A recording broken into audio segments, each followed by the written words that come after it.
Maintenant, batini ba inspecteur, ba kenda ki na cabinet mais la direction est gérera bloc wana. Bon, on a enquêté. Tony moi ba sachant que Aza pris en étau, ba kangi. Et ben qu'on découvrir que chaque mois 7 milliards de francs congolais bunga. Donc 7 milliards de francs congolais, c'est presque 70 000 $. Tony moi bah, c'est un avocat, ok? Il sait que toute personne arrêtée jouit de la présomption d'innocence. Il a filmé pour. Peut-être que le ministre Liboso Oyo a lobby trop c'est trop. Il faut abimisa likambusko yo libanda. Pourquoi? Parce que na ba province yo zomona. Même na katia province, je prends na exemple la province nangai place nazalaka na Okatanga. Soki ezana ba biloko ebele ba commune ezangi kusala na cadre de défense minière, c'est parce que IGF azana katia ba. Soki balingi kotinda bato ba ya kusala musala tel part ba informaka. Et ça par exemple au titre de bato na province, mais il faut ordre de mission. Ordre de mission wana baye nango ba informaki nani. Bato na babotoli mbongo na maboko ya mutu. Babotoli carnet à récit. Bakobotola ndenge nini parce que biloko nyonso ifo ba yokana. Batinda ki bango ba kendo kangate parce que IGF azana musala oya salaka yakanga kate. On parlait de l'argent détourné et c'est réglé dans le bureau de Kabouya. Yo le dit que ana ya Kabouya kuna. Mais Ozana audio, eza photo, eza vidéo, eza vidéo, eza photo. Pourquoi bino na le bataillon sacré va confirmer papa. Comme presque la sorcier. Non, pas jusqu'à ce point. Comment est-ce que affaire à l'état Kabouya Azad c'est pas jusqu'à ce point. Naza mutu ya ide PST mais pas jusqu'à ce point. Soit qui yo yebi bilo oza sous inspecteur.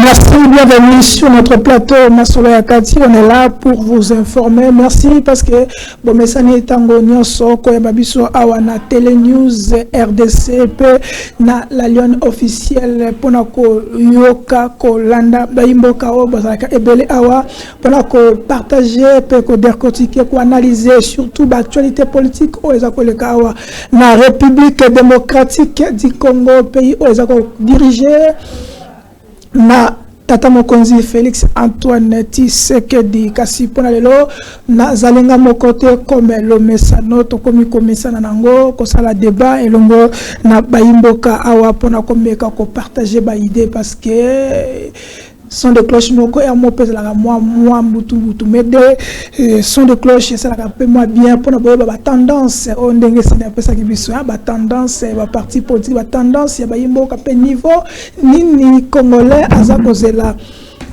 na deuxième mandat ya mwana mboka Félix Antoine Tshisekedi kasi pona tokota na kati émission na biso tokopesa moi ba breaking news boyeba été il vient d'être radié du Conseil de l'ordre des avocats de Kwilu wananani Théodore Moï wazali moko ya ba candidat wazalaki na maponami ya ba président ba otiko radié na conseil ya ba ordre des avocats ya Kwilu pour mabi bazoko reprocher manque d'équité, manque de devoir ya dignité ya honneur makamebele ba akizé ba otiko longola ye na conseil ya ba avocat ya Kwilu kasi tokopesa pe deuxième breaking news ezali mboka Abdel Ambala utiko quitter Kolongwa. Parti, il y a Ensemble pour la République démocratique du Congo. Ensemble pour la République, il y a Moïse Katumbi. Bah, départ, ils ont continué. Pour tout ce qui ça, les lois sans prévu, sans changement. Le part, il y a RDC à Congo. Nanaba, signe national, il y a Guinée, Kune Kozala, Mbutu, Tokoyeba Lelo, Nanyangoba Kokende demi-finale. Est-ce que Léopard, Azali, Nabatuno, surtout qu'on a gagné, Machuana, Kassibus, RDC, toujours.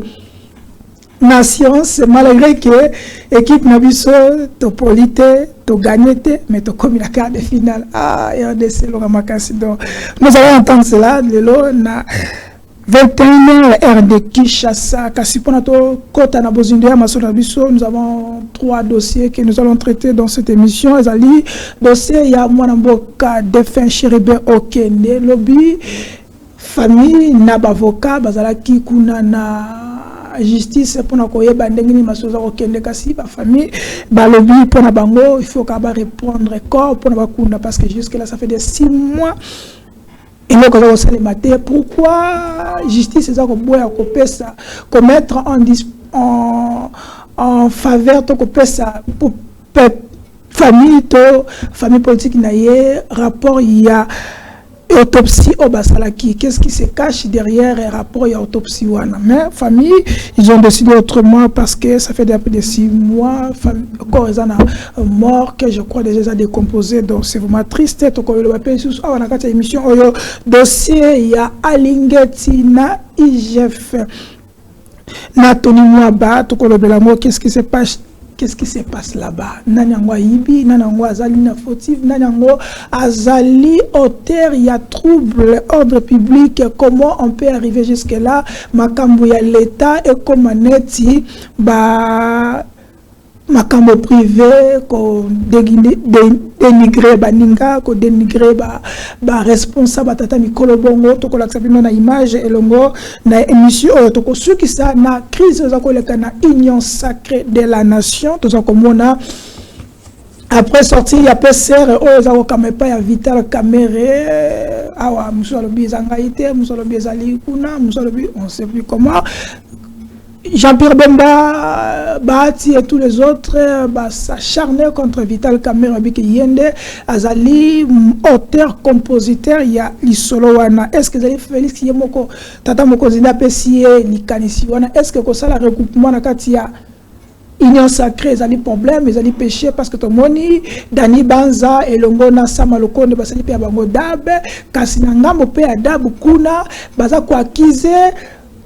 Madame Ida, parce que yé pas allé le cola, moutou moutou côté na katia union sacrée parce que bah mon qui est dans l'Assemblée nationale, alors que ça honorable à Didier Dani Bazambote, on dit que c'est lui qui est à la manœuvre parce que n'anga mukuna Ajematon alingi kutu alongola.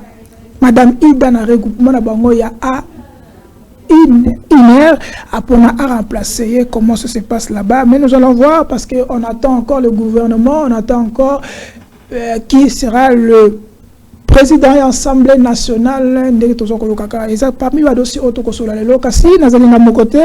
pendant que nous attendons encore d'autres invités qui ne transportent pas sur embouteillage, insécurité dans la ville de Kinshasa. Est-ce que la police azali to azalité? Est-ce que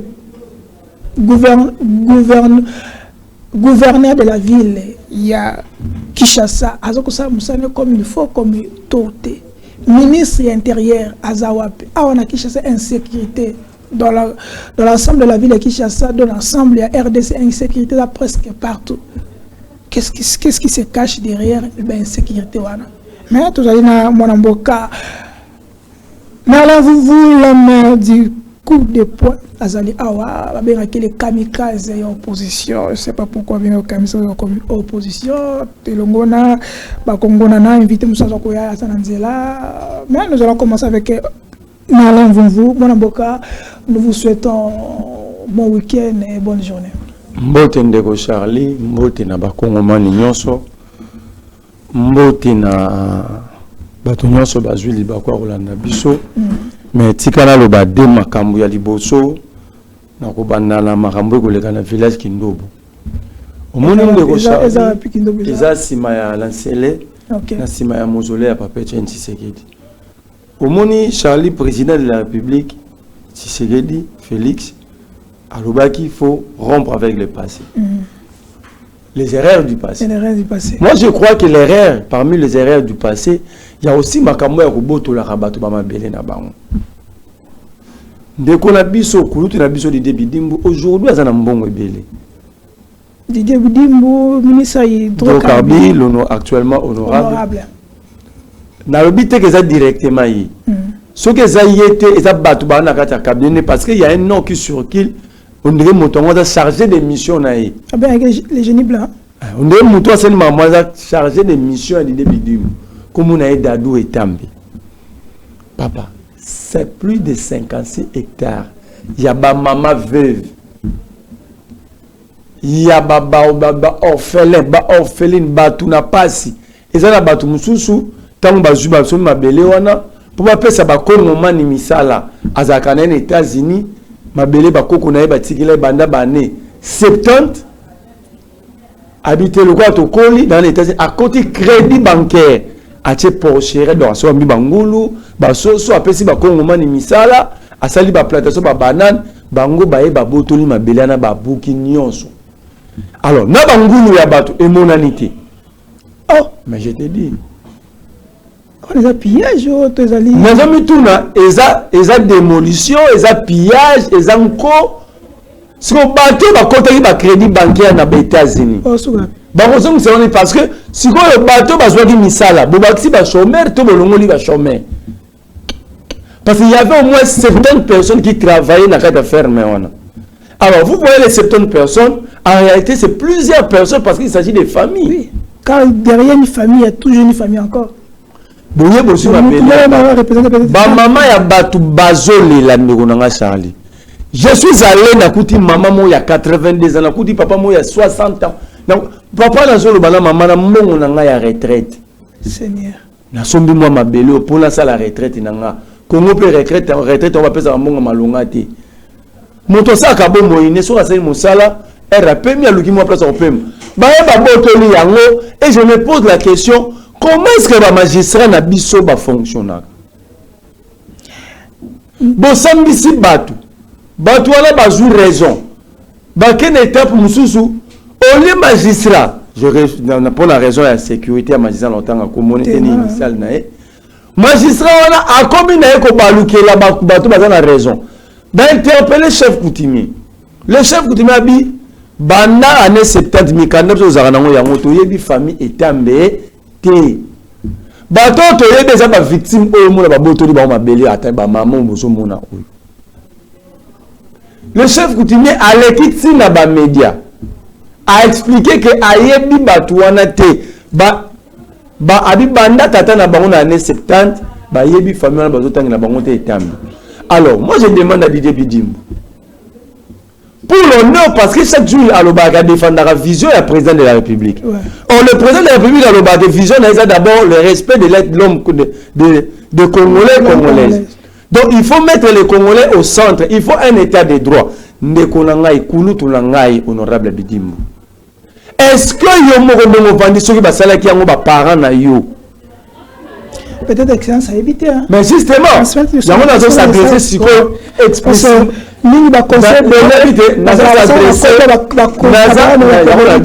Ce que ça y était, il est dans l'obligation de dégager sa responsabilité. Je pense que c'est comme la... Et non seulement dégager sa responsabilité, mais mettre la personne qui est à la base de cette humiliation. Parce que Moutaza humilié, c'est y.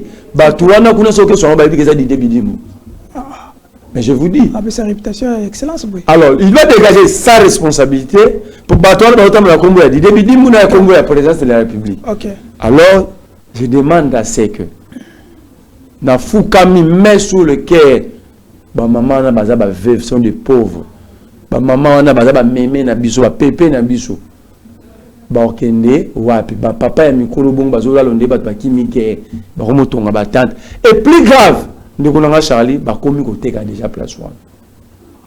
Oh, ba récupérer pour ba teka. Ça veut dire ba boto nyango batu, ba e ba buki nazo luka tilelo document de démolition. Parce que la démolition c'est l'œuvre de la justice. OK? Nazo luka document ya démolition. Otindaki batu wana ba kende ko démolir. Et puis papa faut ba ke démolir na banane na ba garde républicaine. Je me pose la question, Maman Denise, Félix Tshisekedi, est-ce que tant que tu le baboui, après 2 ans, il faut rompre avec le passé. Ok, donc c'est le passé qu'il faut rompre. Nako senga na batu tu ba Rolanda eloko oyo.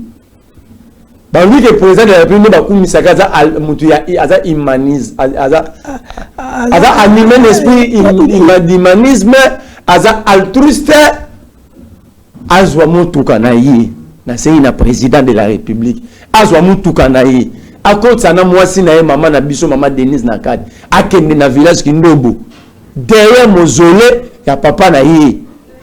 OK, c'est bon. Et okani atuna ba mama wana okuta ba libanda na batata wana baye bisaye ke ba tango ba bon faut ça tango ke kuna batini ba mama musu ba bandi kuna président de la république soka linginga na royele liste ba victime nyonso et bien des ala na lobi boy président soko décido kende kuna tinda protocole na ba contacter journaliste Otozane Charlie ako contacter ngai na ko pesa yo liste ya batu nyonso na ba identité na bango na ba âge na bango comme ça soki ba yo batu ba fabriquer on a déjà au moins informé en amont. C'est bon. Que Batouala Lukuta c'est grave. C'est ok.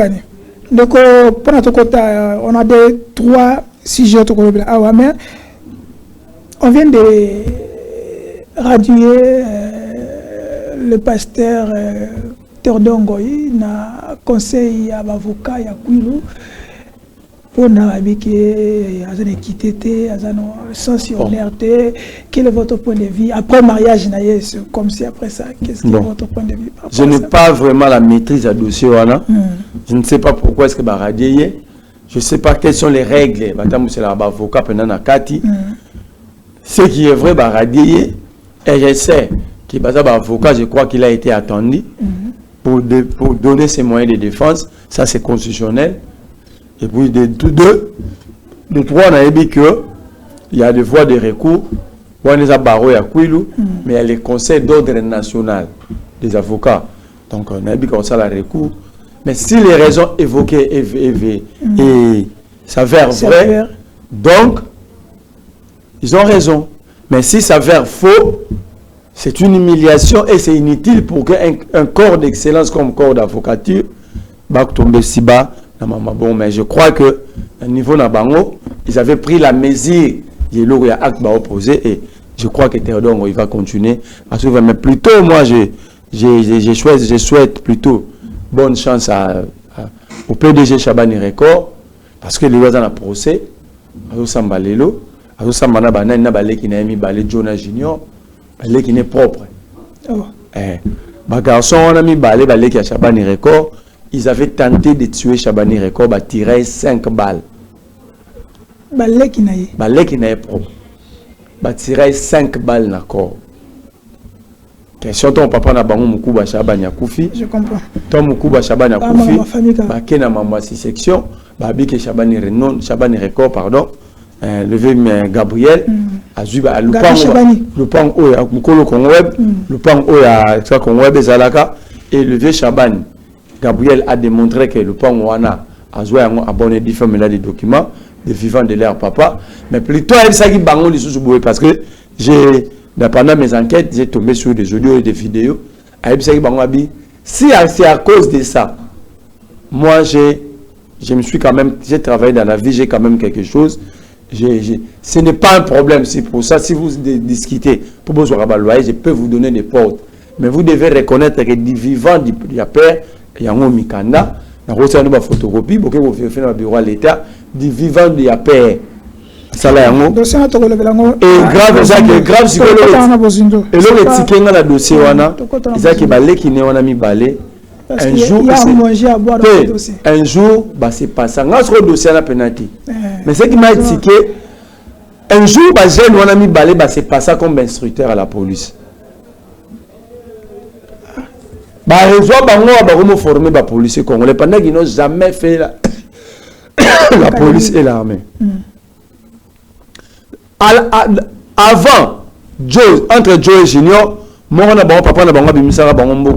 à l'époque ils étaient encore jeunes, trop jeunes.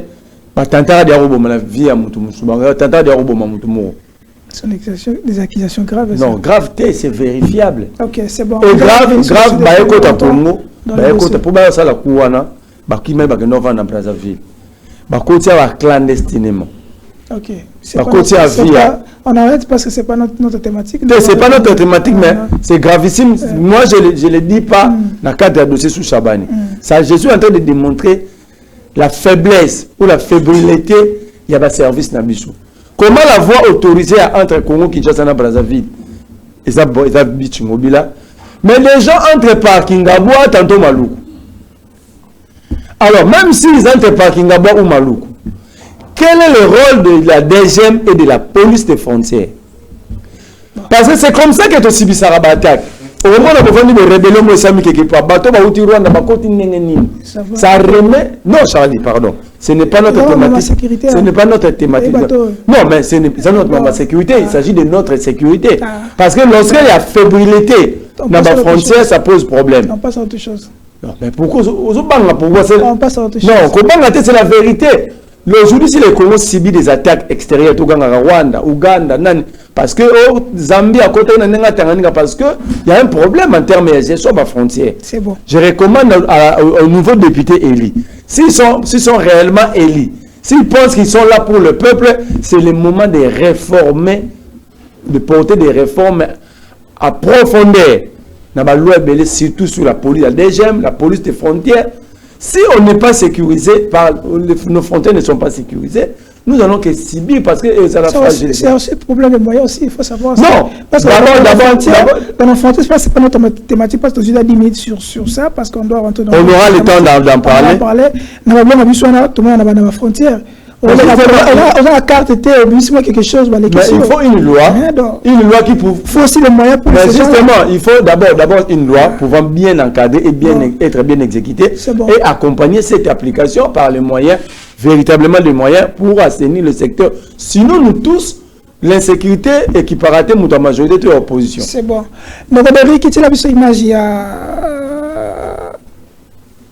Maître Laurent Niembo. Oniemba.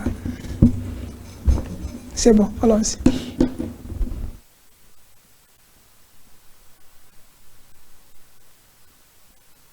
Vous êtes venu, on a vu que vous êtes avec la veuve Okende. Qu'est-ce qui se passe?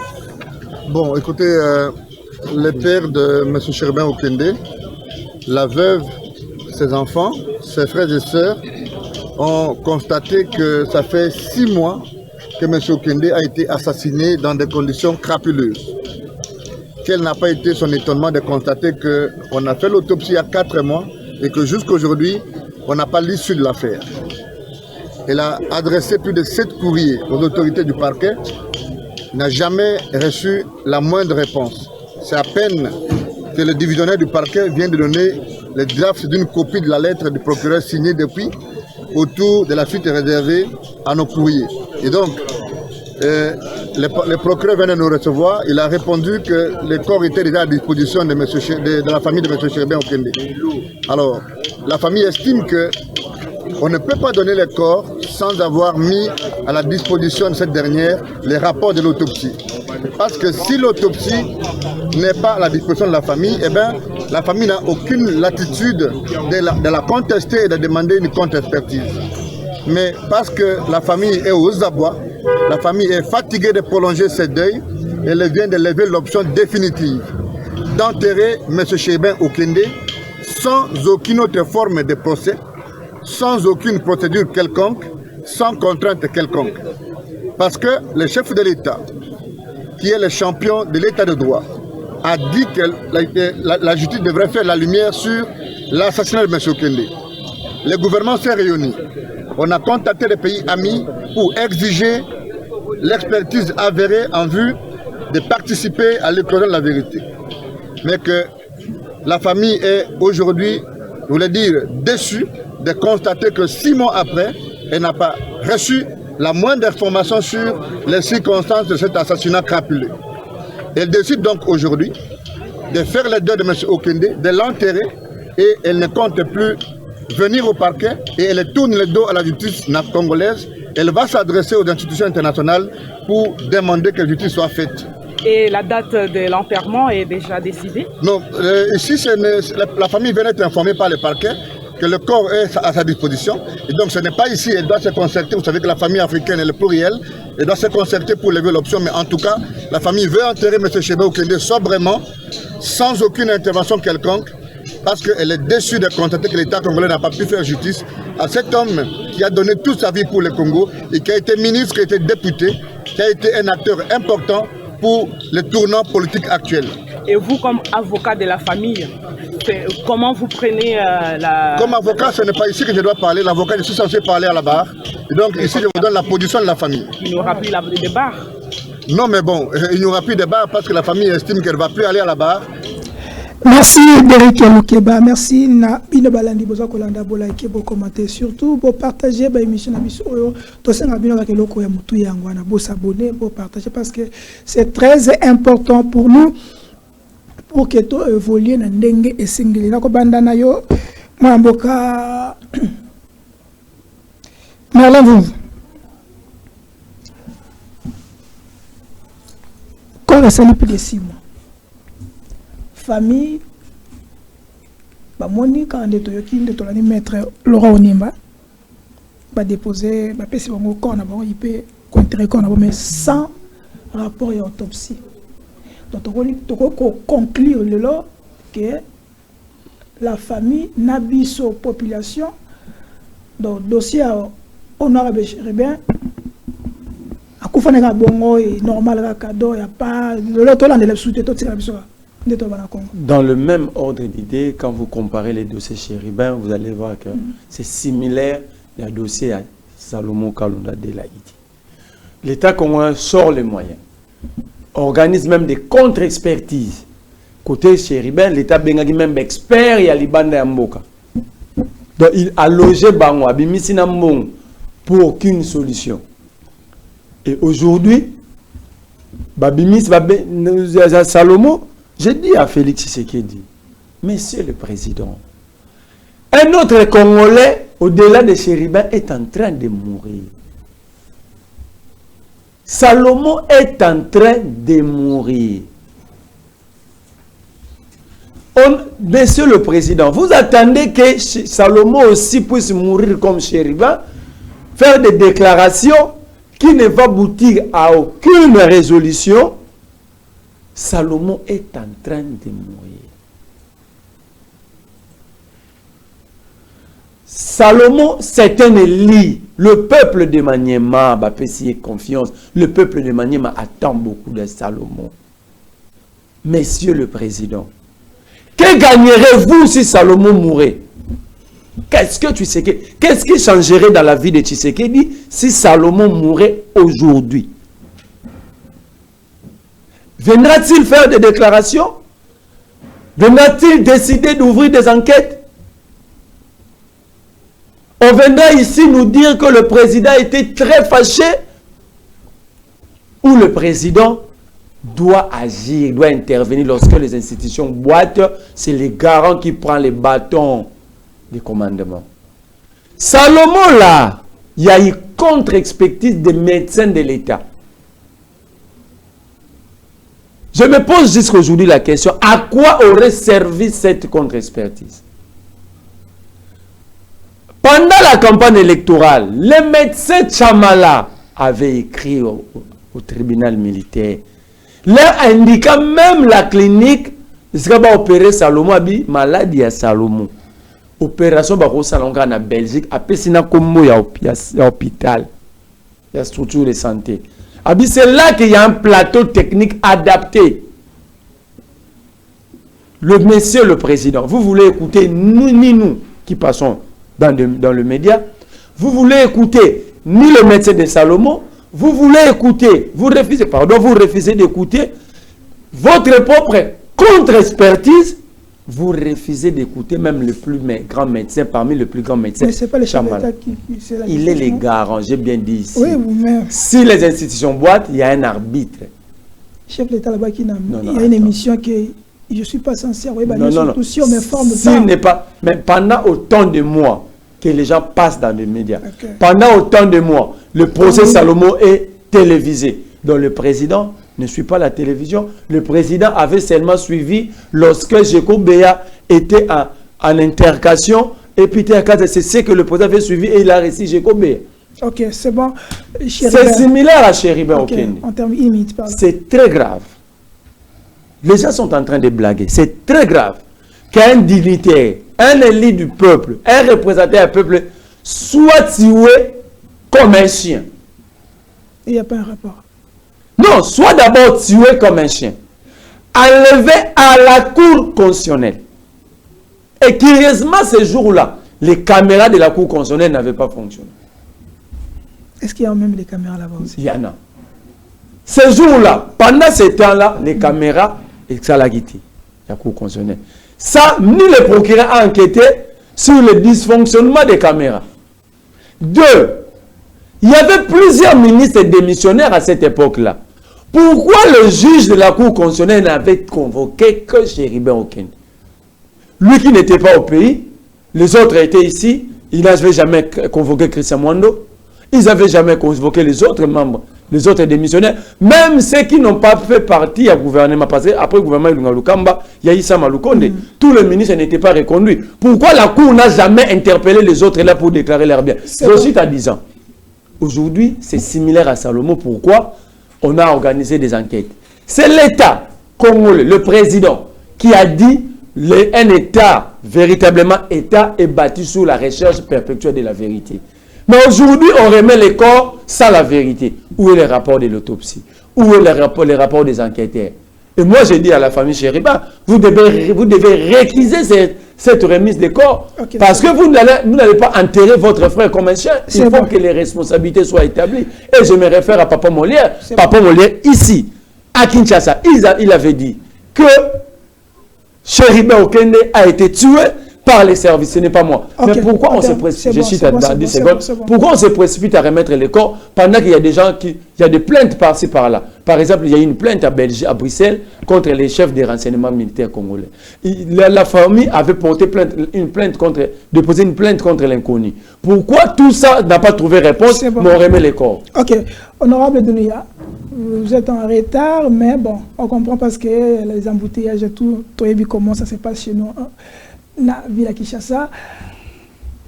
Dossier honorable Chéribin, notre défunt, notre honorable, notre excellence, l'État de Missimbongo, pour nous, tout ce qui est passé, expert, tout. Donc l'État PSI a tient en place une disposition pour que Makambo soit clair. Mais la souka va remettre corps et pas famille. Sans rapport, sans iloko. Donc, mon l'été bimisa kiwana et qui n'est fait hôtel tout ça. Donc, famille bazwa, nabiso, population bazwa pour la nabiso. Donc, honorable Chéribin, babomaye, akena bongo, autopsie c'est le matin et l'eau c'est le matin. Na état de droit. Comment vous réagissez, vous comprenez dossier n'engezo kenela? Est-ce que ils ont attaché mandat na bino à deuxième mandat parce que les erreurs de passé c'est ça aussi. Merci beaucoup Ndeko Charlie. Likambo ya Ndeko Chéribin, tout d'abord on a présenté ma condoléance, nazo continuer à présenter ma condoléance na famille naie. Na lobby que son âme repose en paix. En réalité za iloko ezo pesa ba congolais nyonso mawa parce que za mutu mobimba oyo akufaki na ba circonstances au congolais nyonso ayebi. Moi je pense que dans Negende Kouti Koloba Awa, Nalandi est très bien que ça loko zo salabiso passe na motema, mais ekusenga kotikela ka justice ça sera likambo parce que nakati ya problème oyo je ne vois pas pourquoi baruti ko impliqué président de la République Félix Antoine Tshisekedi Tshilombo nakati yokana yebisa yo nakati lokwana parce que ce que lundi bien tout le temps propos ya président de la République alobaka alingaka jamais qu'on s'ingérer na eloko état de justice atika justice c'est la makambo nae là c'est tout à fait normal il faut justice ça la makambo nae pourquoi parce que dossier est allé na justice dossier andenge ba libérer corps bien que banquette si na noté expertise oyo bato libanda ba pesa ki banqueteur ya libanda na soki makambo autopsie ndenge salema ki tout ça je pense que nyonso wana c'est parce que nous d'abord les Congolais tolinga ko s'agiter na eloko nyonso soki lisusu nini justice et boya ki na corps ya Ndeko Chéribin elingaki lisusu amplifier makambo mususu parce que congolais azana bola monter alingaka eloko nyonso oyo akoki kosenga mai soki opesi mai bouteille mo abia ngala sengaki mai falo pesa ngai 5 litres mais opesi ata 5 litres akoluka o ngai falo pesa nga mbongo na kende kosomba. Donc là ezali ba raisonnement tout le temps ba congolais pour na wana en tout cas soki famille na ye emonike moyen ya kolandela likambo moyen ko kende ko kunde zalité parce que ba pesi bango ba document na nyonso te ben batikela justice temps à ça la likambo justice temps oui effectivement justice na ke pesa bango corps justice a pesi bango justice a pesi bango corps mais avant justice a pesa corps avant justice a pesa corps famille ande ko Chéribin de ba déclarer qui pourquoi parce que mikolo eleki ebele jusque là ba monano clair te na kati ya likambo wana. Alors ça signifie que justice déjà azalaki à se sentir un peu menacé na population et na bandeko na famille à Chéribin na ba congolais mususu par rapport à likamboana yango balobi so tikokunda ba okikokunda mais musala justice est silité ba ko continuer ata soki bosali ba enterrer mutu ba okiko continuer na mona likamboana na Lubumbashi ezana ndeko moko oyo oui, betaka masasi akufa malgré sala autopsie banda ko continuer na enquête mais justice esengaki na bande kwa famille wana bakunda nano et puis continuer kolandela likambo parce que la justice dossier conclure que durant mandat chef de l'État au second mandat chef de l'État justice pour na corps de Chéribin donc Congola koyeba ngote bakundeka na Congola koyeba yango justice non Congola koyeba ngo omoni problème o biso tozanango ba congolais tolinga biloko ekende na rapidité et loko etali banquette senga makambo rapidité te bokoki ko bise loko na moi rapidité nzoka nde kozaki ba biloko mo kuna na se oyo boyeba kité et sengi ba appareil judiciaire ba makambo nyonso ezala en place basala musala tindenge ba kokoma na suka il y a pas de problème ezana banquette mususu to makambo mususu ba meurtre to ya baliwa ya batu et bazoa ba réalité après 20 ans après 5 ans après 2 ans alors tout ce que la justice atala asalam salana ye ndeko alobaki lisusu dossier ya ndeko Salomo il dit azana kati ya prison azo souffrir et senya kende ba opération nini tout ça même chose hein? Oui zela na yebisa yo mais ndeko nabiso aza mwana Lubumbashi aza mutu ya Katanga donc toyeba na Lubumbashi tout ça conseiller ya ndeko Moïse Katumbi pona owana ngana koki koloba boye ko senga mutu akende à l'extérieur à pays zalaka avis ya médecin kakate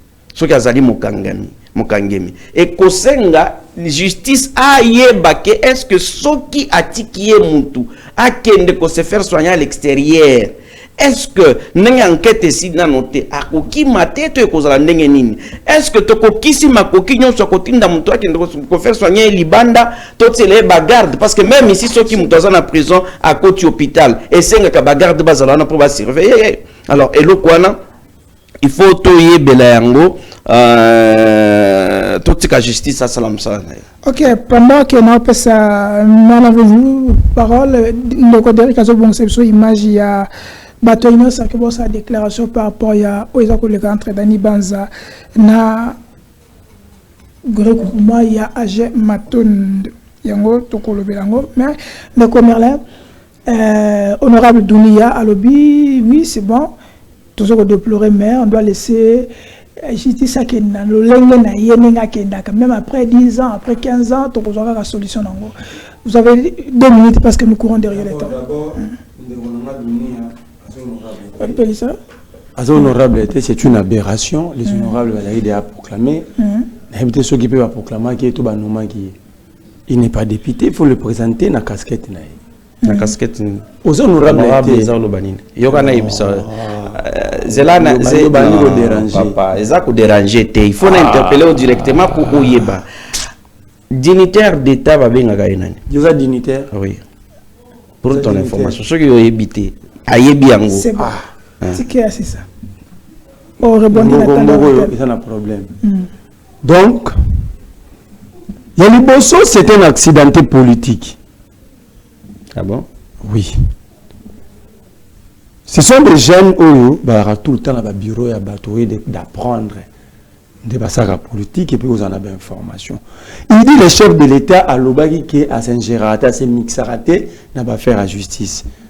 Pourquoi est-ce qu'on a démontré manquement d'information à niveau? Le président de la République, dans la dernière interview dans Top Congo, il a dit Kamere Batikaye parce que tant que Kamere, il y a zéro la banquette, il n'a pas pembeni. Privé. Banquette, il a qui sera qui banquette parallèle. Il a qui sera qui Kamera Ibarate, Misole Bungagate, et c'est là qui parti pour famille politique, Mogo, saboter Kamere. Ça, ce n'est pas se mixer. Ce n'est pas l'ingérence. Ce n'est pas de l'ingérence. Voilà. Ce qu'on a intelligence, laisse ton intelligence et propulser. Il ne faut pas être flatté. À un certain âge, flatter. Ok. À l'objet de justice pour mais les enquêtes et salama. Autopsie et salama. Les enquêteurs roumains et sédois au Bayaba Kenda. Ça veut dire qu'ils ont déjà conclu les enquêtes. L'autopsie, c'est examen. Et ça, là, combien de temps? 6 mois. Il a donné l'exemple que dans d'autres cieux, il y a aussi des. C'est un pouvoir adamique. Ils n'ont jamais été responsables. C'est un régime des irresponsables. Une minute aussi sur. Famille à Chériba.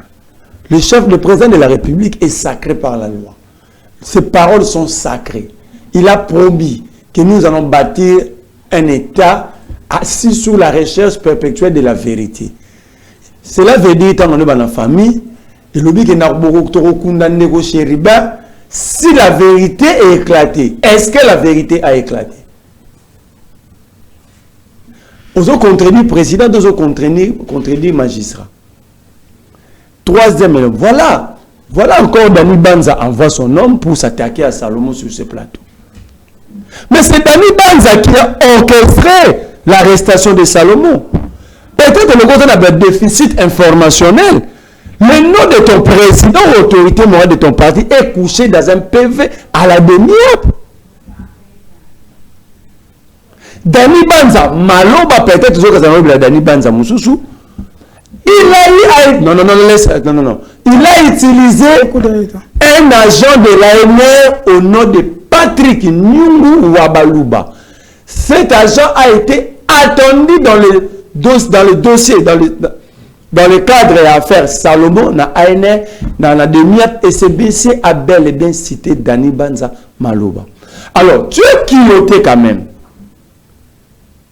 D'abord, le mensonge à Mounene, que Salomon habite Lubumbashi, comme tout Congolais, a un droit au circuler. Salomon a Zamutu Yamaniema. Non. Est-ce que Ndeko Charlie, est-ce que Naoki Koloba? On reçoit la parole. Aussi si on a non, laisse-moi avancer. 30 secondes, pardon. Qui t'a dit qu'on arrête les gens pour le tuer? On parle d'un cas. Voilà même une non on va gêne. Mais mon thème est comme il y a mon toit 120 ans. Na mon thème mabé. Donc tu es dans la joie. Lorsqu'on réclame qu'un Congolais est en train de mourir, est-ce qu'il y a du rôle à contre-expertise? Tant que le but qui est pas dans le médecin, le but pourquoi passer la contre-expertise? Pourquoi justice en contre-expertise? Au début, pourquoi? Alors, si vous ne êtes pas informé, vous ne savez pas comment va s'engager l'orbe. Comme Dani Banza a organisé arrestation, enlèvement à Salomon, il t'envoie pour critiquer Salomon. Écoute-moi, monsieur. Écoute-moi, monsieur. Vous n'êtes pas en train d'aider Félix. Parce que l'affaire Chériba Okende va peser sur les épaules de Félix. Il y a Chébé et pesera sur Kabila. L'affaire Salomon va peser sur les épaules de Félix. Faites attention, vous êtes des flatteurs. Vous avez flatté Félix. Et malheur pour Félix, il fait foi aux flatteurs. Ok. Suivant le. Est-ce que. Vous allez avant Osenga. Est-ce que avant Osenga. Vous allez revenir. Non, avant Osenga, il fallait. Non, parce que. Garde votre soif. Gardez votre soif. Mais au Kubungisangaï, non, gardez votre soif. Ah, donc vous avez une mémoire courte. Vous allez garder votre soif. Nous allons prendre les éléments. Il y a réclamer papa Maramazoli Kana regroupement. Nous allons revenir sur vous et parce que vous allez rebondir sur ça.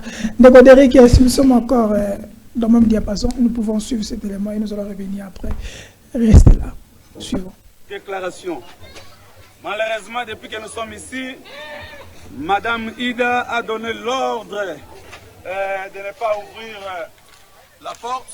Nous sommes à l'extérieur avec la pluie depuis 9 heures.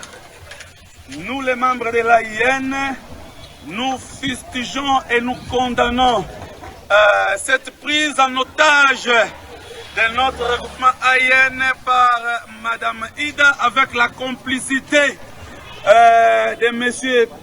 Peter Kazadi, ministre de l'Intérieur. Ministre de l'Intérieur, Peter veut s'ingérer. Il donne des documents. C'est comme si c'est lui le fondateur de l'AIN.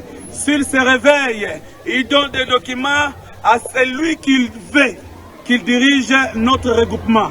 Nous appelons Monsieur le Président de la République, nous pour lui présenter que son ministre, c'est un incompétent. Apparemment, ils ne savent pas quoi faire à son ministère. Madame Ida, tu ne représentes aucunement notre regroupement AIN.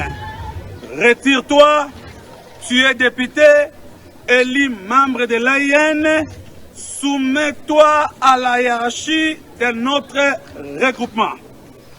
Absenti Kabisa, nous interpellons encore M. Dani Banza qui utilise Madame Ida pour chipper nos députés du regroupement AIN. Mourouba Dani Banza, nous sommes les Katangais, nous allons procéder à de fortes actions.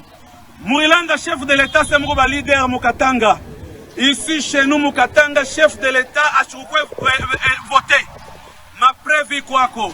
Mouebo, soi-disant ambassadeur itinérant, Premier ministre, vous avez induit le président de la République en erreur. Nous, l'AIN, Bakatanga, Basasa, nous n'attaquons sa fiche. Merci, chers téléspectateurs, pour notre amour et confiance pour la Télé News, nous vous demandons toujours de liker, de commenter parce que cela, ça va nous aider de bien évoluer. Surtout, il y a Komeka, Kovanda, Bisikatara, Groupe, Courant, tout ça, l'émission Ourezate. Ce n'est la Katibiso Nini. Tout ça, la Bisto Foutaki, mais à Katina et Kaka. Avant match à Léopard. Honorable Dounia. Tolani image wana eleki yozali moko ya ako pas parti ya Dani Banza excellence bazo ko reprocher tolani image bazo ko reprocher azo ko mixer na kati ya regroupement ya batu ya Gematen. Quelle est votre réaction? Après, si vous pouvez aussi dans votre temps d'antenne ou ko revenir na oyo ndeko malangez-vous à ou tu koloba. Merci. Na bandina na likambwa Ndeko Merlin. Ndeko Merlin, soki ozali na kati ya débat politique na batu, il faut que vous ayez na moi retenir moko soki oyebi babilo mususu te. Pourquoi na lobi bongo? Et aussi là pas si vraiment soki aujourd'hui ozo se comporter comme je peux dire analyste politique ou je ne sais pas moi journaliste ou mutu oyo azolinga ko lobela ba politicien na éviter sur aux alliés politiciens soit aux alliés animateurs na katia équipe à foot aux animer galerie ou bien aux alliés wana juste pour na ko bete la batu mususu maboko. Je sais que aux amutu ya si pas il y a ensemble. Il y a partie excellence comment s'appelle encore excellence Pascal Niembo. Pascal Niembo. Ndeko, il faut oyeba très bien que nengo zawana yo yebi ndeko Salomon te kolekangai par exemple. Pourquoi? Parce que ce qui a lobby Salomon aza mwana Lubumbashi, ce n'est pas dur que école naye hein aza mutu Lubumbashi. Ah mwana Kongo, c'est plus fait normal. Bakinois eza bato nyonso baza na kino ozala moluba ozala nani soki oza na Kinshasa oza kinois soki oye na Lubumbashi tokoloba mutu wana aza kinois pourquoi parce que auti kuna Salomon bien sûr aza mutu ya Manyema epi azali député na minute parce que azalaki voté massivement kuna na Manyema wana oyebi yango mais koloba babiloko oyo zobimisa to koloba ezosala pasi mingi pourquoi parce que ozola kisa penza ke yo ozali wana parce que oleka tout le temps na ba plateau po bayo kanengo ozoloba babenga yo moi 100 francs moi nini tout ça mais il faut koyeba makambo na koyeba place ozokende na ba idée na yo likambo ya ndeko Salomon etali ambassadeur Dani Banzate on a erreur bozozo yango tout le temps tango bozo citer Dani Banza na n'importe quel problème il faut boyeba que l'ambassadeur Dani Banza soki bato bazoye bisabino soki bato bazoye bisabino ke Dani Banza azana kati ya likambotel eza ba oyo bazo orchestrer ba dossier juste pour humilier ou bien saboter les noms de l'ambassadeur Dani Banza vu que Azali mieux placé vu que Azo prendre dessus moko na sur le plan politique l'ambassadeur Dani Banza Azali parmi bato à confiance à président de la République Dani Banza Azali na tante ni droit moko oyo akoti ko influencer to kotinda mutu ya soki ya demiap soki ya aner akende ko exécuter mission telle parce que l'ambassadeur Dani Banza azali ni AG ya aner azali ko soki commandant ya nini ya ba service oyo eza censé pona kokanga mutu eloko wana il faut oye bayango donc soki ozalaka na eloko wana kati ya mutu na yoke l'ambassadeur Dani Banza bien que olobi ozali déclaration au PV place batanga qui est la dernière pourquoi ce sont des histoires montées juste pour humilier l'ambassadeur Dani Banza pourquoi parce que la Grand Katanga azosala pour moko ya makasi na service non monter bon yoka na yebisa oyebi ke mutu alibanda ko kiko monter loko en complicité na mutu tel ba ye na yo papa moi j'ai déjà vu na kati ya mboka oyo Congolais na Lubumbashi bakangi ye po bakosela gouverneur tel likambo bapesi ye mbongo alobi kende olo bakete la pesa kinga banzete apesa nga ba nani ba arme blanche pour na kendo sa des ordres na kendo boma ba député or ezaki loko moko ya faux pourquoi bakasi basali yango po bakoisa mutu ce sont des histoires ezalaki monter yango pe na lobi na minutes oyo eloko wana ezali monter l'ambassadeur Dani Banza ni de près ni de loin na kati ya dossier wana ya ndeko Salomon Idi Kalonda il faut vous avez un minimum de respect pour l'ambassadeur Dani Banza et puis ce n'est pas tous les temps que vous avez comme on est un plateau de cet parce que au yoki ke nanazali mutu il y a avenir du Congo dossier autre aux anango il y a AIN bal citer l'honorable Dani Banza ezali nazo benga batwana ba complexé politique pourquoi nazo benga bango ba complexé politique le gens baza na Kinshasa bazoe bate eloko ezoleka batu ya AIN ezali regroupement politique ya AG Matembo AG Matembo pona kosala regroupement politique wana azalaka besoin na Ida honorable Ida mama Ida ne muto asalisi ba document nyonso ya regroupement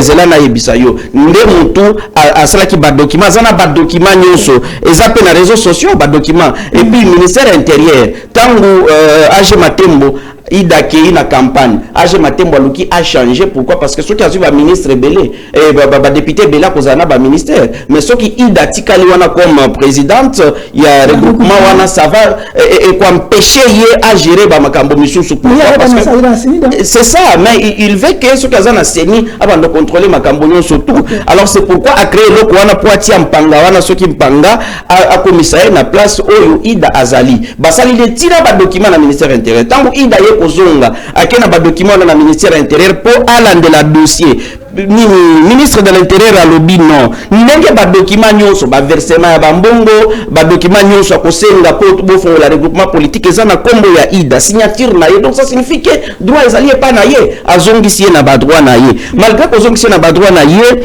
Hier mutuana déjà complexé politique age matembo abangi déjà alobi o ekokoma likambo ya très compliqué to comme na kati ya assemblée ya assemblée jour ko fongola la plénière wana c'est tout à fait normal le kamnini honorable Ida akende kopesa premier ministre Sama Lukonde azali député yokanano Dani Banza azalaki na Sama Lukonde basi batele bazo solola Dani Banza ambassadeur Dani Banza jusqu'à présent azali ambassadeur itinéraire ya chef de l'État ambassadeur itinéraire ya chef de l'État maintenant le moni pembeni azali honorable Sama Lukonde c'est là honorable Sama Lukonde azali jusqu'à présent premier ministre de la République démocratique du Congo mais madame Ida nini honorable azali na droit bon pas droit à côté côté le maki ne kopé ça mbote parce que bazali badoyen na ye en même temps ndenga ke ko solola na ye papa na kati ya plénière kuna et peki samité au solola na mutu ataza ensemble azali ya nini pourquoi parce que na kati ya assemblée kuna kozali eloko bazolinga ko fungola ko changer parce que zalaka na de 2018 à 2023 awa lisusu ba député mususu ba koti il faut ba changer bazobenga ngo RDK, Rassemblement des députés Yakatanga. Maintenant, eloko wana ezo sangisa ba député nyonso. Ça ne sert à rien. Tango bango ba monaki eloko wana ndenge Ida, honorable Ida bazo sololana, honorable Sama Lukonde, honorable Dani Banza, ba komi déjà na bobangi, ba komi kobanga. Mais moi je me demande bazo banga nini po banda ko sala ba déclaration juste là. Parce que aujourd'hui à 5 minutes non.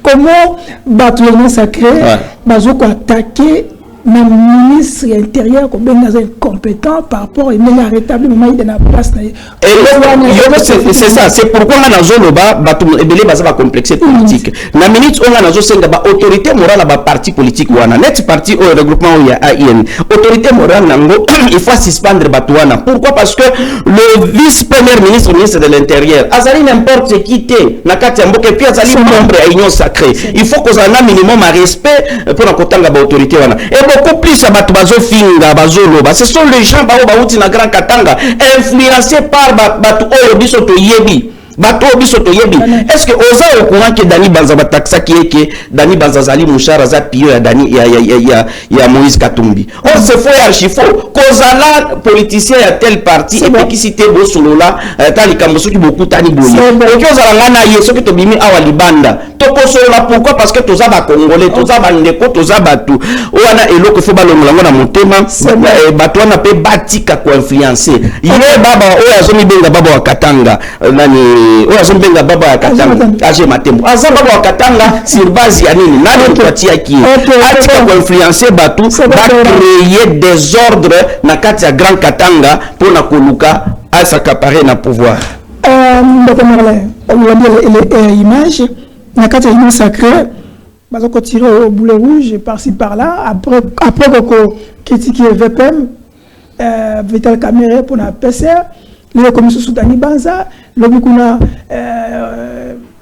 honorable, comment on appelle, Jean-Pierre Bemba. En fait, est-ce que ça absence Nabino, absence d'opposition, bien sûr, il y a majorité dans l'Assemblée nationale, il y a un été qui est comme constitué dans l'ancienne union sacrée. Posons en place parce que vous êtes absent, Mozanabino Kazi. Merci. Au moment qui débatteur dans un argument.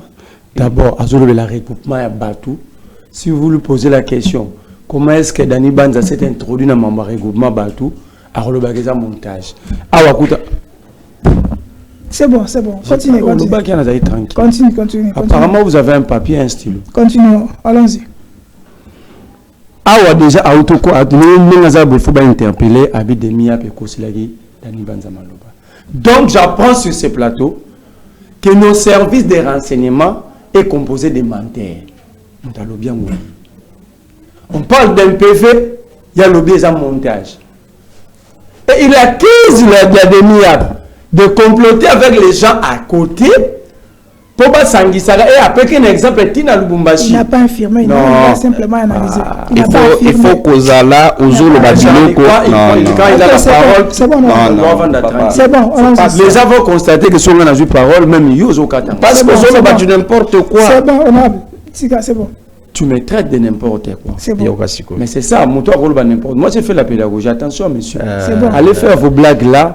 C'est ça la rang. C'est ça la blague. Attends. C'est bon. C'est ça la blague. Est-ce que Dani, papa Charlie, est-ce que Okoti Koti comme Tazo Kebisa na plateau? Non, c'est bon. Ah, c'est bon. D'accord, allons-y.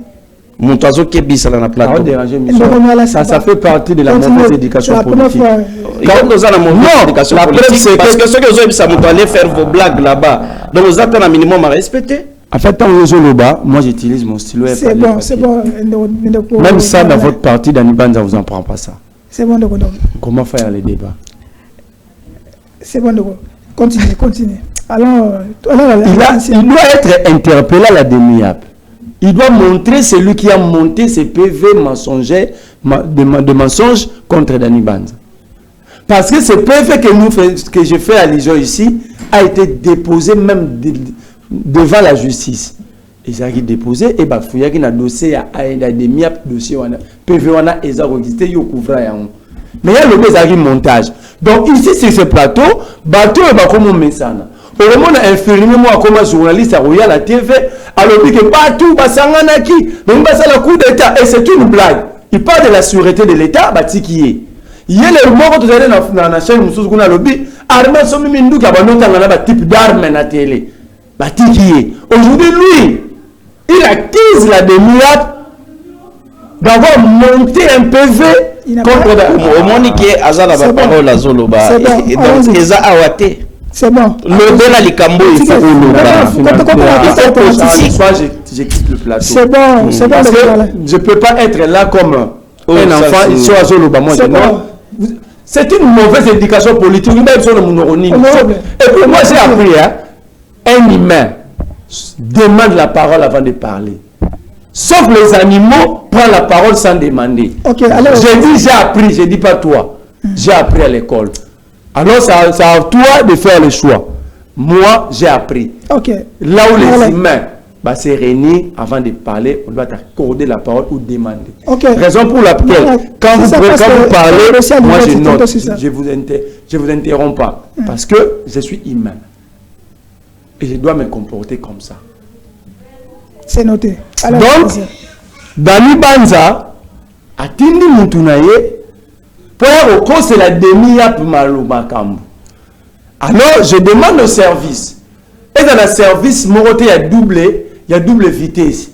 Que ceux qui sont opposants au lobby, et que la majorité ici, entre guillemets mécanique, ces gens ont le droit de donner des qualificatifs négatifs même au service. De dire de n'importe quoi sur le plateau parce que bateau gang a fati béton. Et si c'est là le régime, nous allons nous opposer et résister contre vous. Il dit que Salomon, monsieur, je vous interdis de parler de Salomon. Vous êtes interdit, je vous interdis ici. C'est un citoyen congolais. Non, ça dit, il y a la partie de Bango, bon, orchestré. Arrestation, il y a tata et famille. Il y a dignitaire, il y a responsable. Et ils sont culottés. Il y a un non. Ici, nous ne sommes pas dans le domaine de la sorcellerie. Nous ne sommes pas dans ces domaines. Parce que ce sont eux. Plus tard, si on était dans une bonne administration de la justice, Dani Banza allait comparaître. Parce qu'il n'est pas couvert, il n'a pas des immunités. Ok, je vais prendre l'image. Non, ce qui se passe ici, je vous ai toujours dit, l'Union Sacrée, c'est un groupe de tradis praticiens politiques. Groupe de quoi? De tradis praticiens politiques. Ça veut dire? C'est un groupe à Basala Rabaki Saboko Kobasangani. Azoloba Dani Banza, Bako Sereka Makam. Nous, on a appris la psychologie des sociétés. C'est lui le plus mauvais. Personne n'est bon éternellement. On comprend? Tous ces mondes-là ne sont pas bêtes. Ok, c'est bon. Deuxième élément. C'est un regroupement, il y a une minorité. Vous avez même regroupement. Ok? Vous avez un regroupement en athée. Comment est-ce que vous intervenez? Même s'ils ont des problèmes. Mais bon, bah, attends, même s'ils ont des problèmes. Ils ont acquis. Les téléspectateurs vont constater que vous m'interrogez. Non, vous avez vu les images. Non, mais je suis en train d'analyser. Vous m'empêchez maintenant d'analyser. Donc, ça dit ici, nous sommes maintenant à l'église, où la image Amen. Non, les images. Laisse-moi analyser. Ok, prenez. Je m'interroge comment est-ce que dans un recoupement d'autrui, vous pensez que tous ces gens-là sont malades? Vraiment, vous nous avez tout homme normal, c'est Dani Banza. Ça fait ça au niveau de la plateau, au bout d'un moment, mon image. Ce garçon-là n'a pas étudié, il ne sait pas faire la lecture des situations. C'est Dani Banza qui est intelligent, qui sait faire la lecture des situations. Arrêtons une fois. Arrêtons, nous ne sommes pas des moutons. Ça, c'est vous voulez créer la République des militants. La République des militants. Mais vous avez quand même suivi les images. Déjà, Bango. C'est dans l'an qui nous dit. Est-ce que ce baby, Peter Kazadi était compétent? Marco aussi. Non, c'est tout sur la série. Quand Peter Kazadi dit il n'est pas censé savoir ce qui se passe dans la police, qui est le patron de la police, de la sécurité nationale? La police, quel rôle joue la police? Alors, c'est de l'incompétence ou c'est la compétence? Ok. On termine par là. La République des militants, vous voulez tout cacher des hypocrites, la République des hypocrites. Quand Peter Kazadi viole l'article 198 pour suspendre un mobile, pendant qu'il n'a pas droit, 198 de la Constitution, pendant qu'il sait que lui n'est pas le chef des gouverneurs, nous sommes dans un État fortement régionalisé. C'est la compétence ou l'incompétence? On veut que je vous donne des exemples comme ça. L'opposition organise une marche. Peter de la salle conférence des postes, on lui pose la question, je n'étais pas informé. Lorsqu'on informe les services, qui gère ces services? C'est la compétence ou l'incompétence? Vous voulez qu'on vous montre quoi? Mon cher ami, déjà l'Union sacrée prouve en suffisance, c'est un conglomérat de tradis praticiens politiques. Parce que AG Matembo, il faut lire la loi sur la CENI. AG Matembo est questeur de la CENI. Il n'a pas le droit à créer un regroupement. Il n'a pas le droit d'être membre d'un parti politique. Mais justement, Bango va applaudir l'élection organisée par la violation. Bango va vivre la violation. Et ils viennent maintenant. Donc, et là, les gars vont problème, et les justices, quand la Bango va plaisir. Donc, tout le monde va regroupement âgé. Il y a un sens dans l'union sacrée. Un membre de la CENI peut avoir un regroupement. Ok, c'est bon. Merci Ndeko Derick, tu continues. Ils amènent ça dans le plateau. Dans la République, dans la rue, la République, nous prenons le dossier, la République, dans la voyoucratie. Ça, c'est quand même grave, ça. Ça va, nous allons prendre le dossier à Lingeti et Tony Mwaba, parce que tout ce que la minute mouké. Honorable, aussi vous avez moins de rebondir. Merci beaucoup. Oui, Nayoki Nandege Ndeko Aochi Koloba. Salanga ipasi makasi. Na ba façon na ya Koloba asa agité mingi. Asa agité mingi et puis je ne comprends pas pourquoi est-ce que parce que aux Ali Moutou il y a opposition. Yokana yebisa parce que c'est ce que aux Ali Moutou il y a opposition. Il faut eloko nyonso obanda kozwango kana sansa mabe. Ce n'est pas comme ça. Je pense que tous allons na émission mo awa ngana nazo condamner nazo continuer pe ko condamner jusqu'à présent ba nomination mususu esalemaki na kadima vrai ou faux oyebi yango wana na yebi. Maintenant problème o ngana za nango awa ezali koloba nini? Est-ce que ndenge yo oza awa na plateau aussi oyoka likambo Congo central batangi Dani Banza? Oyoka jour nini likambo ya Lomami to likambo Grand Kasai batangi Dani Banza? Soki oyoki place ba cité Dani Banza ezaka ka soki za likambo etali batwa nini ya Grand Katanga. Donc oyoka batangi Dani Banza. Aujourd'hui Fally Ipupa tout le temps bazo insulter ye bazo tanga ye bazo loba na makambo tout ça soki likambo boye il faut basa l'exemple quand ne pas Fally Ipupa. Pourquoi? Parce que amati vitesse ya mati nango et sali bato likunya bakomi ebele c'est mêmement na Dani Banza maloba ba o nyonso bazotia babiloko wana bazotinda bato. Moi aussi j'aurais même mis une minute. Bato bazotinda bato. Ezali ba oyo ba politicien ya Grand Katanga. Nde bazo sala ba makambo na bango. Pourquoi le problème ezali kokitisa Sama Lukonde na Dani Banza Maloba. Pourquoi? Parce que na minute oyo na Grand Katanga nde bazali na confiance à président de la République, na confiance à population. Et lo kwa les échappé ndeko na ngai. Je sais qu'Azama ele makasi. Je sais qu'Azama ele makasi. Yeba na ibisa yo. Azama ele makasi.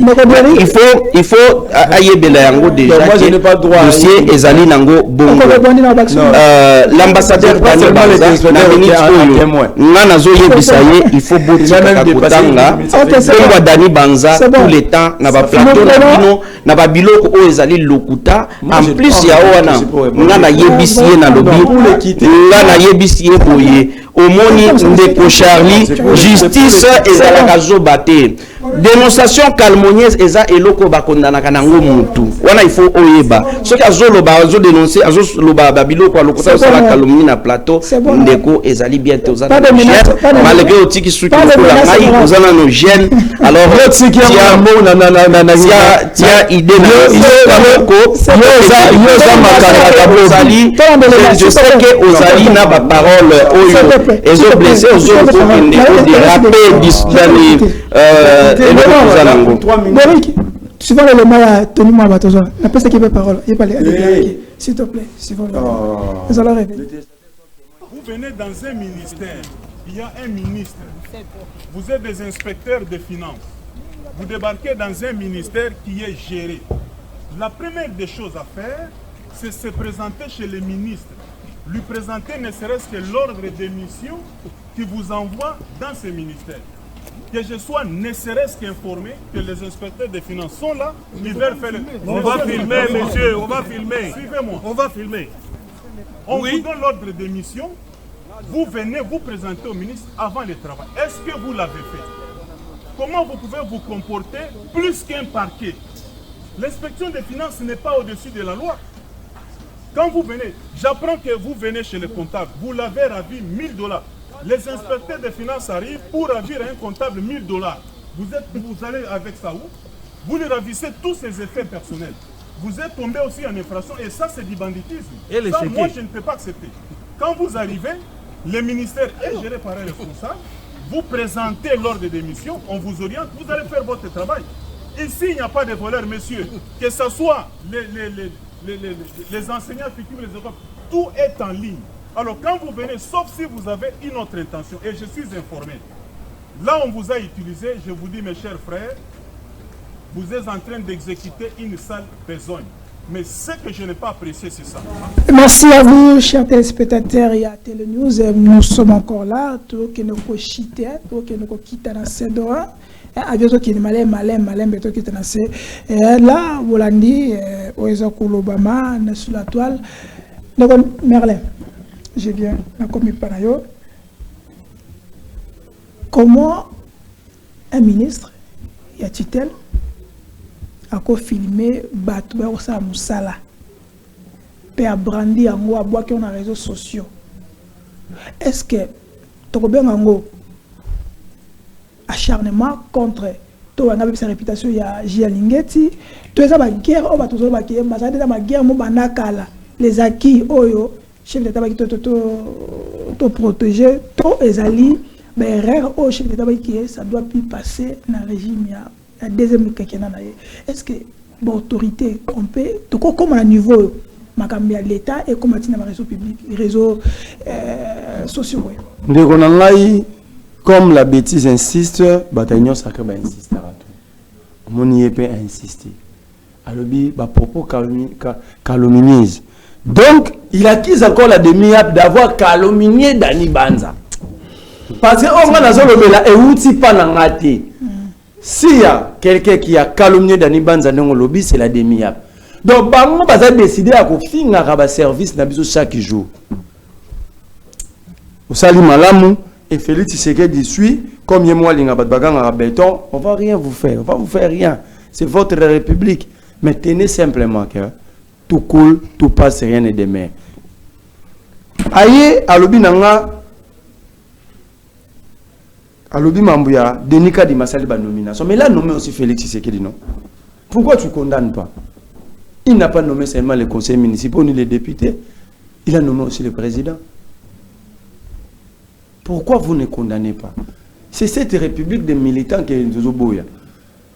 Vote, Albi Nanga, Albagia, Sogi, Ozolo Babebo, Opé Sombo. Alors, ce qui est Babé Sangamo, c'est que tout ça a c'est que les gens ont. Mais ceux dans un issue avant d'Ani Banza Zoba poste, toi tu pouvais parler de l'argent. Donc après qu'on y a 324 millions, la francophonie, bon 100 jours, vous êtes kilomètres de parler de l'argent là où les Congolais souffrent, là où les Congolais se battent pour devenir des pauvres. Parce que les Congolais ne sont pas pauvres, ne sont pas sous-pauvres, tout le Karatoko maintenant est pauvre. Donc, merci pour avoir reconnu ici que Denis Kadima a procédé aux nominations, non au respect à peuple. Donc, il ne faut pas être fier d'avoir marché sur la souveraineté de tout un peuple. Marambo, nous allons régler chez les procureurs généraux près la cour de l'immédiat 10e rue. Ils ont procureur, moi, ça va. Au qui sert à bouillir. Ah, procureur. Mais tant que vous avez un débat, il y a gratuité. Et règlement Rawat. Ah, je me souviens encore. Et règlement Rawat. Tant que vous avez non, il y a eu des détournements.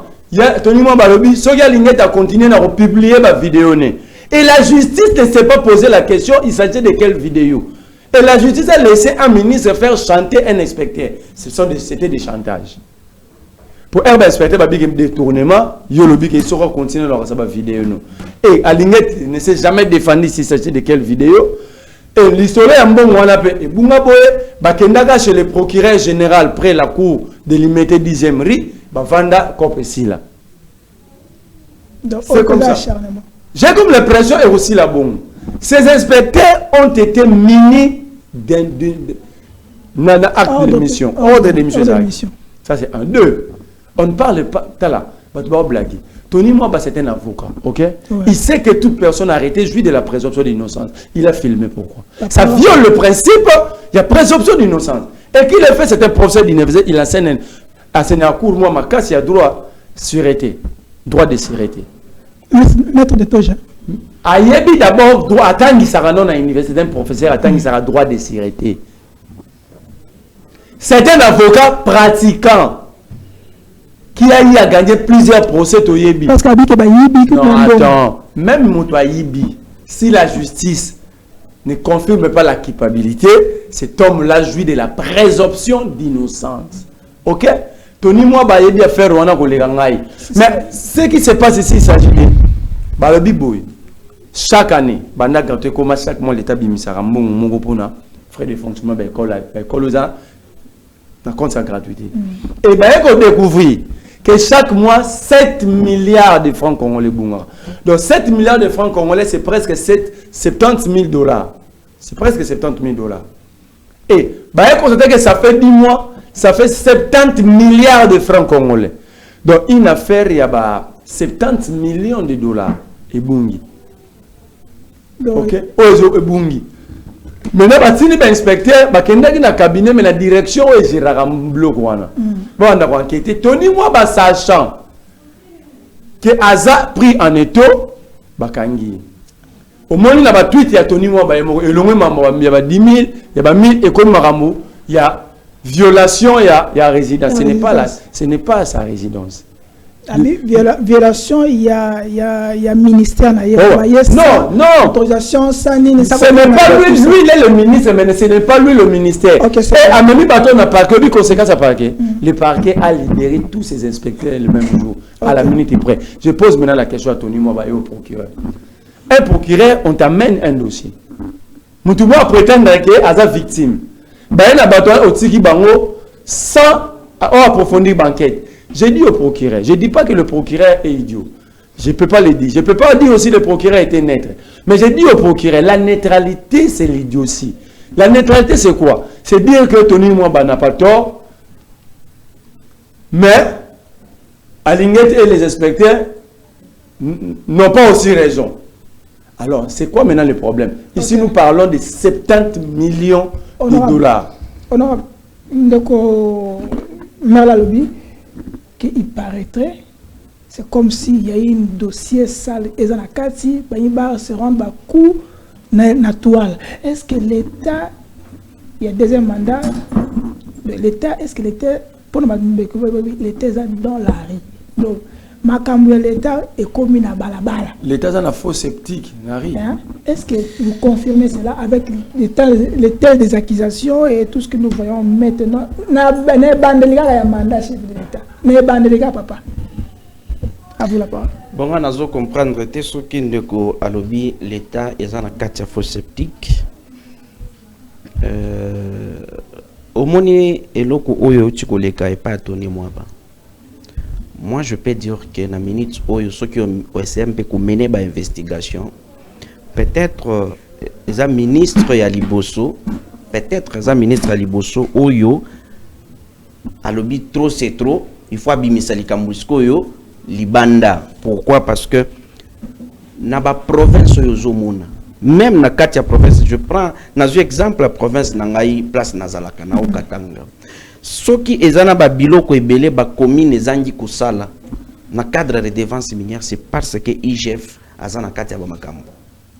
Ozo comprendre pourquoi? Parce que IGF azotinda ba inspecteur na katia ba misala tel to na ba bureau tel ba institution tel sans que ba yebisa bango ba limite na bango.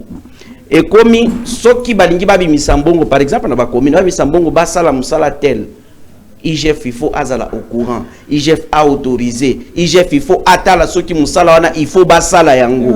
Ozo comprendre. Alors eloko wana ezo sala ba moi bêtise ezo salema ebele. Batwana place ba kenda ezana ministère. Ministère wana bien que kozaba cabinet zo sala msala tête bo ezana cabinet na ministre cabinet ministre kozali service tel zo sala boye tout ça, mais o yazo gérer cabinet wana ezali premier ministre. Soki balingi kotinda bato ba ya kosala msala tel part ba informaka. Et ça par exemple au titre de bato na province, mais il faut ordre de mission. Ordre de mission wana baye nango ba informaki nani basali misala na combien ni ça veut dire que ça na mission té. Mais ngana zolo ba papa. So ça yo zati koloba. C'est bon, si ça passe ce que nous sommes à la fin. Faut utiliser pour 5 minutes na yo. Awa na lobi lo côté. Na siko na zo ba boye. OK. Erreur peut-être parce que en réalité ko filmer mutu ezali il faut aux vinaye. Ce sont les pères de famille. Ouais, aux vinaye. Mais il se fait que na kati ya mboka oyo pe, ce que yebisi batuna munoko ke, au moni monsieur le procureur bayaki basali boye tout ça.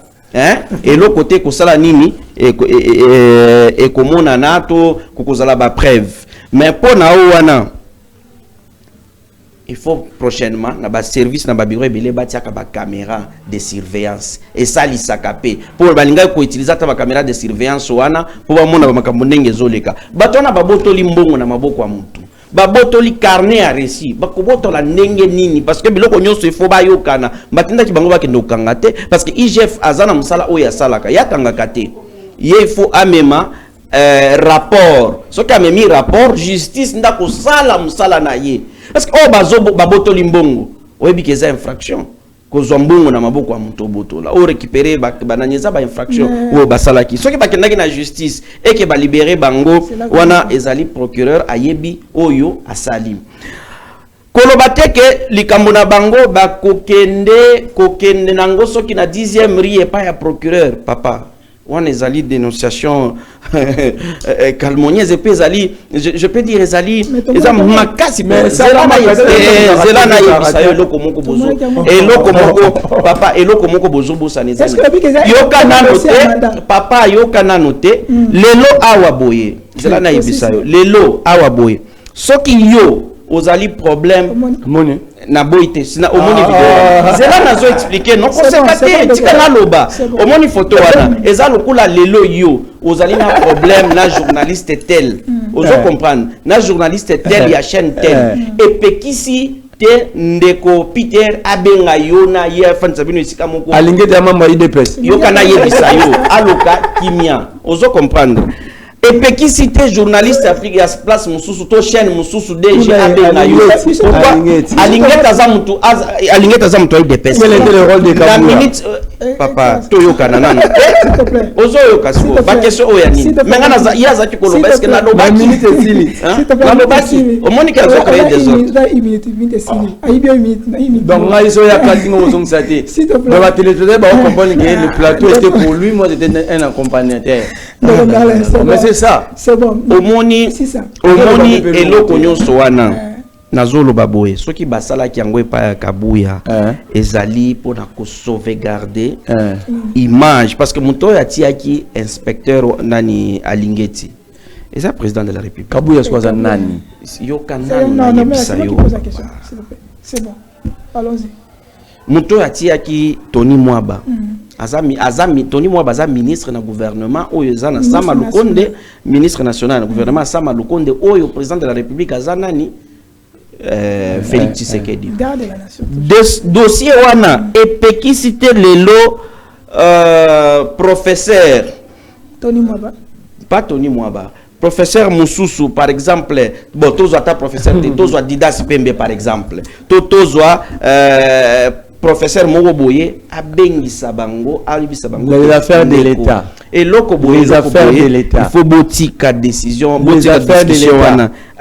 papa on parlait de l'argent détourné et c'est réglé dans le bureau de Kabouya yo le dit que ana ya Kabouya kuna mais ozana audio eza photo dossier ekenda eza vidéo eza dossier ekenda kuni nano eza vidéo eza vidéo eza photo pourquoi bino na mona ba taino ça que ba commencer ba comme presque ba sorcier pas jusqu'à ce point comment est-ce que affaire à l'état Kabouya azat c'est pas jusqu'à ce point na ça mutu ya IDPS mais pas jusqu'à ce point soki yo yebi biloko za suma inspecteur